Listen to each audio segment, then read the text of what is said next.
Guys, nandito pala tayo sa Tire 1 shop para magpa-wheel alignment. Hindi. Camber alignment pala. Para kasi nagpa-lift tayo, so kailangan talaga pag-camber alignment. So ayan yan. Okay. So ayan, pakita ko sa inyo kung paano gagawin nila ito sa camber alignment. So ayan guys, itaas na siya para i-align. Tingnan natin kung paano siya gagawin. So ayan si Tambay. So magpapa-change camber alignment kasi nga nag-quick lift tayo. So kaya i-adjust nila. Pero I think front lang naman na tayo.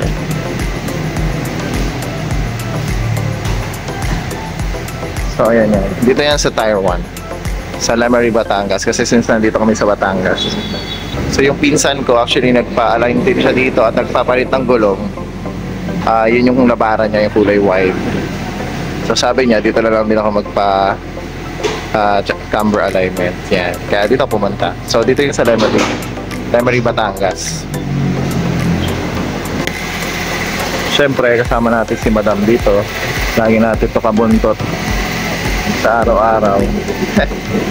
Ang ganda rin ng mga ano dito. Ito yung pang lift talaga. So, kung magpapapalit ka ng mga suspension, normally ito dinalagay ito. Ride maps. Yan. Saka itong yellow na coil spring. So, yan yung normally nakikita kong ginagamit.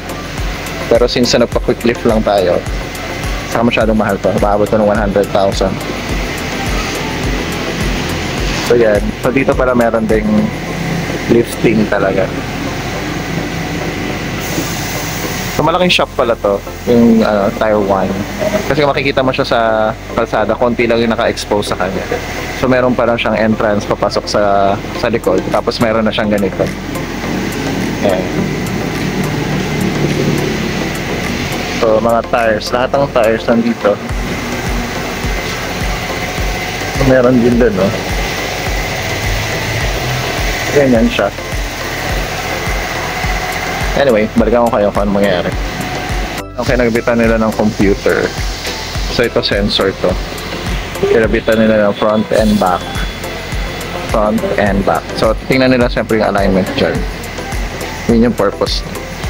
Then makikita niya yun dito sa computer.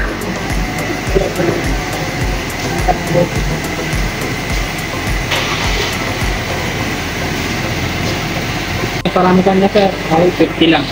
Bali ito ay 50 lang. 53, naman ay 87. Bali yung adjust din natin yan. Pagpasok natin sa paramihan ni... So magiging parehas 50 yan. Pareho sila nakapasok yun. Ibig sabihin, ganyan mo. Naka-overpass 50 lang. Talaga ganun siya, di ba? Bali, camber alignment ang gagawin natin, boss. Ayun, yun lang naman. Camber alignment. Ito yung 2% naman po, yun naman po yung bukakan ng gulong natin. Nangyari, ito dito po ito. Ito naman ay, pasok pa naman siya, pero nakalakas lang siya. So adjust dito isang part. Adjustin natin, yung camber, saka yung papasyon. Bali yung test namin ito, yung So yun guys, ang base reading. Ito yung lumabas. So syempre a-align daw nila yan. So ito dapat nasa parameter siya na. Ito medyo close, pero ito 80-80. So babagoy na. So yung parameter is 50, ito 0.50. Yeah. So dito naman, wala silang babaguhin kasi pantay naman siya. Wala naman siyang kabel. Tapos dito, ito lang kabilang side. So dapat pasok sa parameter. So ganun yung gagawin. Okay, go.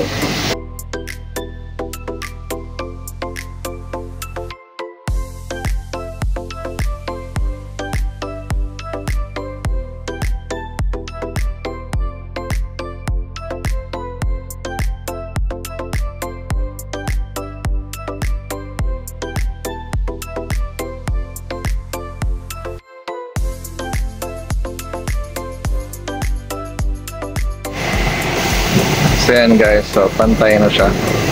So hindi na siya sakang, ganun. So diretso na siya. Yan. Tapos, ano yung kuya, ano? Bukaka naman po ng gulong. Ano nga, yung titig ng gulong yung camber. May part lang mga.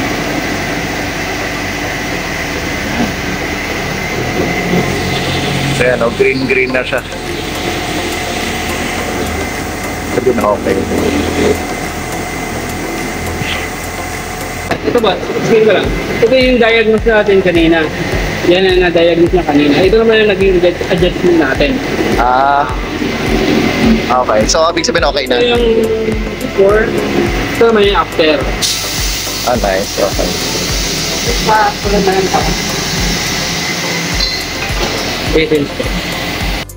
So guys, tapos na yung camber alignment. Ito pala yung babayaran ko. Dito sa tier 1. Ay, tier 1 pala. So yan, so 1.5 siya yung camber alignment. Yeah. So pero yung isang wheel ko kasi, yung kabilang side pala, ipapa wheel balancing ko ulit. Kasi medyo may nararamdaman ako na vibration. Hindi siya ganun ka-smooth pag nawa 100 na ako yung pataas. So may vibration siyang konti. Kaya papa wheel balancing ko muna ulit. Okay?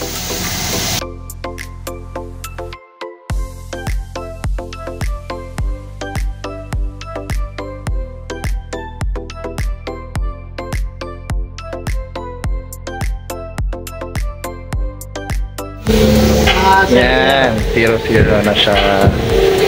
Nice. So yan, binalance na to sa ano eh. So pina-rebalance ko lang. Pero actually pinabalance, ano eh, pagkakabit lang ng gulo, binalance na yan sa ano eh, megabots. Pero hindi naman nakabalance. Actually yung megabots, ang laki ng bayad ko dun sa pag-alignment, ay pag-wheel balancing. Parang nasa 2,000, may get, 2,000 plus. Kasi ang dami daw nilagay na tingga, 100 plus. Eh, pumayag lang ako. Sabi ko, okay. Pero ang ending, hindi rin pala balance. Yung itong anong to, so I doubt malamang yung nasa likod, hindi rin. Pero syempre, mas importante itong nasa harapan. So ito kasing isa, nung pumunta kami ng Baguio, sobrang ano niya, sobrang inig niya. Kaya feeling ko, ito yung hindi balance. Tapos yung pina-check ko nga doon, ang ending, hindi talaga siya balance kasi ito pala, hindi nilagyan ng tingga. So meaning, doon sa Megabot, wala talaga siyang nilagay na tingga pero siningil ako ng balancing, ng wheel balancing. Eh, ang mahal pa nga 2 plus yun eh. 2,000 plus hindi ba 200 pesos. Tapos yung ending, yung kabila, na-balance nila yun. Pero naramdaman ko pa rin na hindi pa rin siya balance. So dito sa Tier 1, pinabalance ko siya. So ang lumabas na sa reading nila, hindi talaga rin nakabalance. Tapos ngayon, pinabalance ko na. Tapos ang bayad ko lang doon sa balance na yun sa isa, 150 lang. Diba? Ang laki ng difference. Hindi ko alam kung paano nangyari na 2,000 yung sa megabots. Pero dito sa Tier 1, sa isang gulong 150 lang. So anyway, so weird. So yun na guys. So I think okay dito sa Tier 1. Isa rin pala sa kagandahan dito sa Tier 1 shop is after nila gawin yung adjustment, sasamahan kanila mag-test drive para to make sure na everything is working fine at adjusted talaga sa tama. So yan pala si Kuya, shoutout sa'yo. So sa mga gustong pumunta sa Tier 1, so this is highly recommended. Thank you for watching guys. See you again for my next vlog. Bye!